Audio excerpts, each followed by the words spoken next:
In this lecture, we're going to discuss polynomial functions. We're primarily going to look at cubic and quartic, that is, degree 3 and degree 4 polynomials. A cubic polynomial is of degree 3, and it will be in this form. Now make sure that you put it in this form if it isn't originally in this form. And what I mean by that is distribute, combine like terms, multiply things out, clean things up, so that all like terms are combined. And notice how this is in standard form. You have the highest exponent, followed by the second highest, all the way down to the constant term. Notice that A, B, C, and D, they're all coefficients, meaning they're numbers.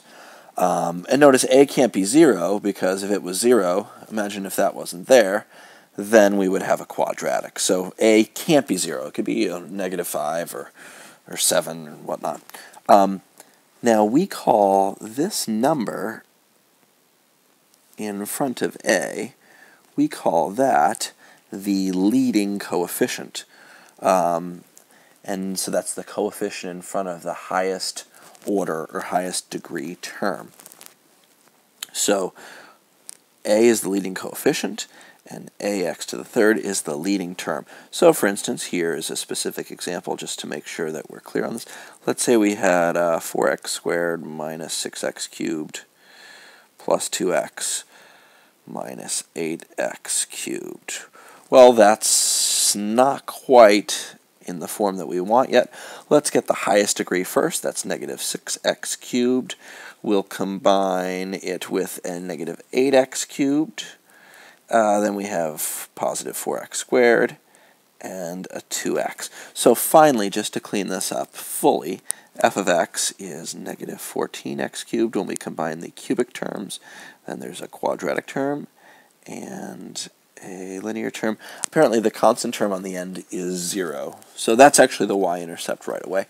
But so now we can say that the lead coefficient, A, is -14.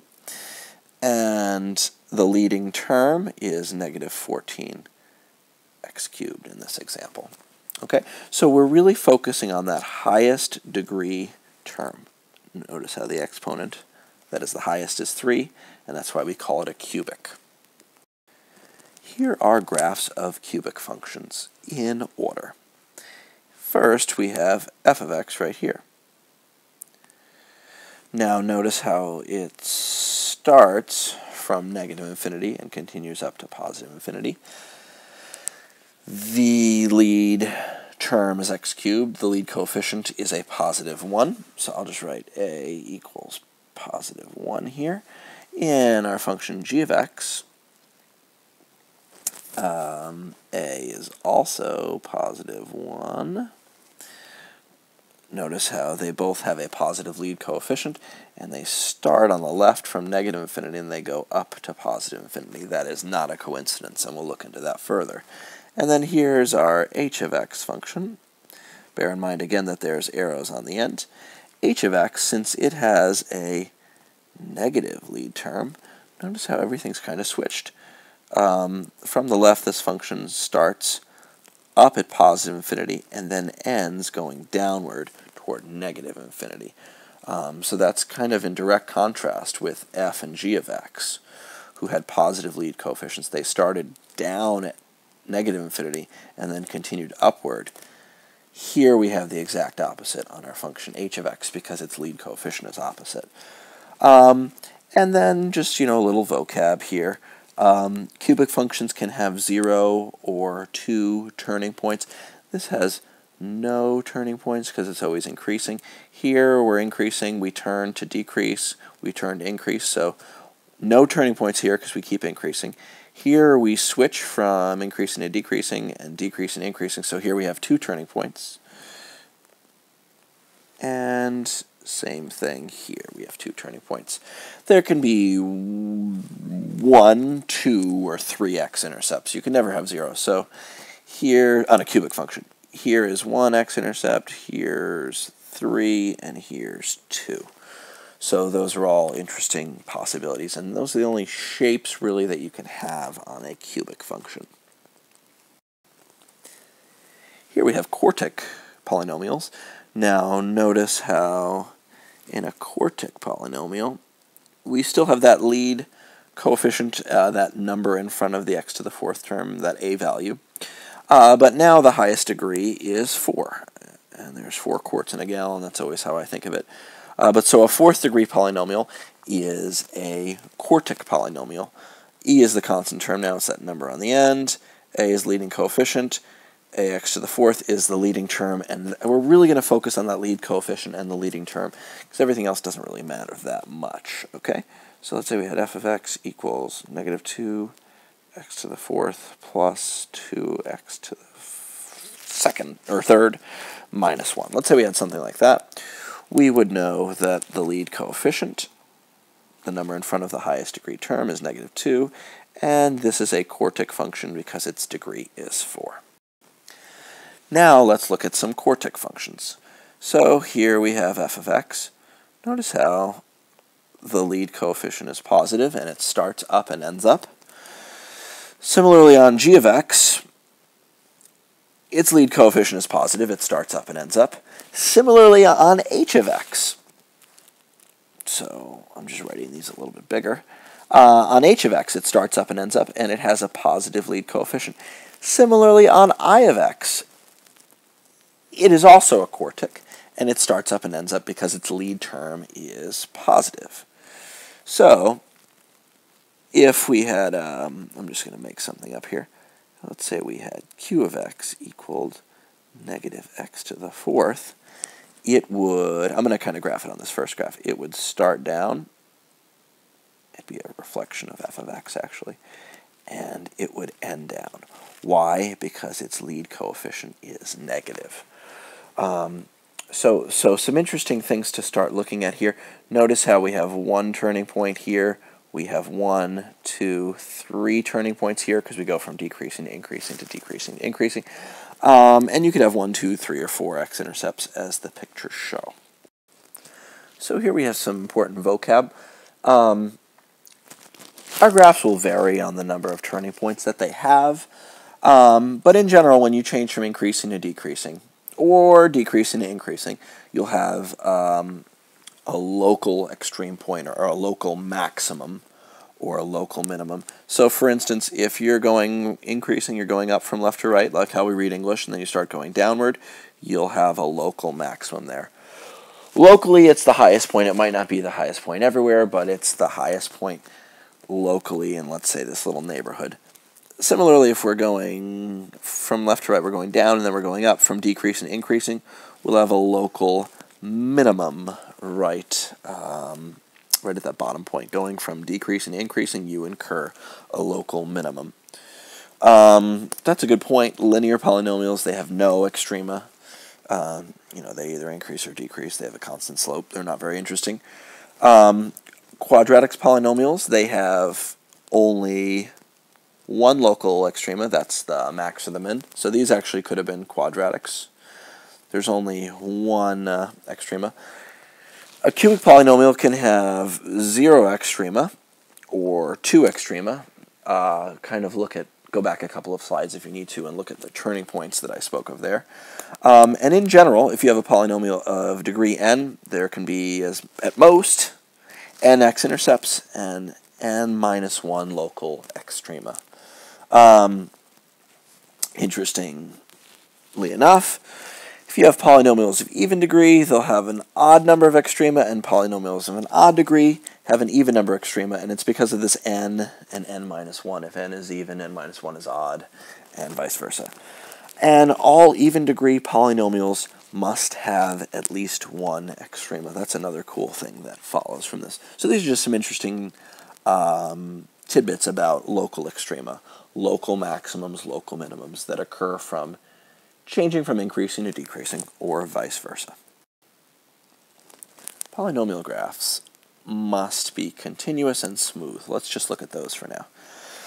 This graph, if I were to draw this out, I would have to jump and pick up my pencil to continue drawing it. So that's not continuous. at x equals 1. I have to pick up my pencil. So that's not polynomial because it's not continuous. Here, this graph, see how there's kind of a corner right here? This graph is not smooth, let's say at x equals 1.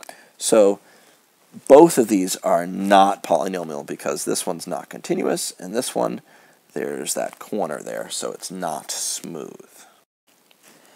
Now if we unpack this last piece, a polynomial graph must tend to positive or negative infinity in the y direction as x tends to positive or negative infinity horizontally. This is also not polynomial. So we said not polynomial because it's not continuous, not polynomial because it's not smooth. This is not polynomial because it looks like this graph is kind of tending to some horizontal asymptote. This graph is not tending to positive or negative infinity. As we look way to the left, it looks like it's kind of going towards a half. As we look way to the right, it looks like it's kind of going towards a half. So it's not continuing up to positive infinity or decreasing down to negative infinity or vice versa. So this last picture is the first picture here of a polynomial. It is continuous. It's certainly smooth. There's no corners. And as x goes to the left, the y values continue up to infinity. As x goes to the right, the y values continue up to the infinity. So as long as the y values are continuing to positive or negative infinity, meaning they're going, conversationally, they're going way up or way down as x goes far to the left or far to the right, then you have a polynomial. Now we're getting to the culmination of polynomial functions here in our discussion in this lecture. We're going to talk a little bit about end behavior. And this is a really, really important word, and it's going to follow you into pre-calculus and beyond. So the end behavior of a polynomial, it's a description of what happens to the y values. And if we had a polynomial, let's say we call it p of x, we know that is the same thing as y. It's a description of the y values as x becomes very large, either very positive, meaning as x moves to the right, or very negative as x moves to the left. So a couple ways to say this. We say x goes to infinity. We say that to mean x becomes large and positive. Another way to think of that is kind of x moves to the right. Similarly, this next thing is going to be the same thing, but it's going to be to the left. If we say x goes to negative infinity, that means just kind of think of, and this is conceptual here, if this were a number line, that's the biggest number ever. That's positive infinity if we go way out to the right to try and reach towards that. And if we had a number line, if we were to go infinitely out to the left, we would reach, or strive to reach, negative infinity. That's kind of our notation here. As x goes to infinity means as we move to the right on the graph, what happens? As x goes to negative infinity, that says as we move to the left on the graph, what happens? So now we got some basic examples. F of x equals x squared. We know that's a parabola that opens up. It's concave up. F of x goes to infinity as x goes to infinity. What does that mean? That means, so here's my little picture here, as x goes to the right, the y values go up. So f of x goes to infinity as x moves to the right. And as x moves to the left, the y values also go up to infinity. So this example, it's very, very important. Think of this as saying as we move to the right, think of this as saying as we move to the left, and truly understand that we're going to comment, with end behavior, we're going to comment on what happens to the y values as we move to the right to positive infinity, and to the left, negative infinity. Now let's say we had x cubed. X cubed is going to look like this. It's kind of like a curved lightning bolt. Now as x goes to infinity, as we move to the right, the y values go up. So f of x goes up to infinity as x goes to infinity. So as we move right, the function keeps going up, if you will. But as we move left towards negative infinity, write the word left here, the y values move downward or tend to go toward negative infinity. So that's describing the end behavior. similarly, we kind of have a function that's going to look similar but different. It's another cubic, just like we had a cubic here. Here we have another cubic. However, we have a negative lead coefficient. So what we can do is we can kind of look at this. As x goes to negative infinity, as x goes to the left, the y values go up towards positive infinity. And as x goes to the right towards positive infinity, the y values head down to negative infinity. So here's a little flavor of end behavior for you. And notice how it really depends on the degree as well as the sign of that lead coefficient, whether it's positive or negative. And that's going to lead into our next slide. So this is really the crux of the matter. We're going to look at a general polynomial function here, and we're going to look at the lead term, and specifically the lead coefficient. So here's the general rules, and we're going to unpack this a little bit more in class, but here's the general rules, and we can talk more about why this happens. So if n is even, meaning the degree is even, and the lead coefficient is positive, as x goes to the right or left, the y values will go up. For example, if we had f of x equals 2x squared, that first picture is going to look like this. That is a parabola that is concave up, that opens up. We're saying the y values go up to infinity. That's the end behavior. As x goes to the right, the y values go up. And as x goes towards negative infinity to the left, the y values go up as well. So if you had a parabola that was concave down, like the second example, it still has even degree, n, the exponent is even. But now that lead coefficient is negative, we're going to have the opposite. As we move to the left, the y values head down towards negative infinity. As we move to the right, the y values head down toward negative infinity as well. So it kind of starts down and ends down, as opposed to this example that started up and ended up. Now, we already saw how x cubed looks. So here's an odd degree, like if n was 3, that would be cubed. If n was 5, if n was 7, if n was odd in any way, we had a positive lead coefficient. We're going to start down and end up, meaning as x goes towards negative infinity, the y values head down toward negative infinity, and as x moves to the right or positive infinity, the y values head up to positive infinity. And then the opposite will be true for this last one. This would be a cubic or, quintic, fifth degree polynomial, let's say. n is odd and the lead coefficient is negative. As x goes towards the left, towards negative infinity, the y values go up to positive infinity. As x moves to the right, or positive infinity, the y values head down toward negative infinity. Notice how this is the exact opposite as this, because the negative sign causes the graph to be a perfect reflection if we were dealing with the same graph in both. So instead of perfectly going like this, we would have a reflection over the x-axis, and so we'll have the exact opposite behavior. So notice how there's this reflection here, concave up parabola, concave down parabola, if the signs change of that lead coefficient, and same idea here. So this is something that you're going to have to work with, memorize, and also conceptually understand why this behavior happens. So if we looked at something with a lead coefficient that is less than 0, otherwise known as negative, and here the degree is 3, which is odd, we can just kind of look at our handy-dandy chart, realize we're in this situation, and then we would say that this is going to look like so.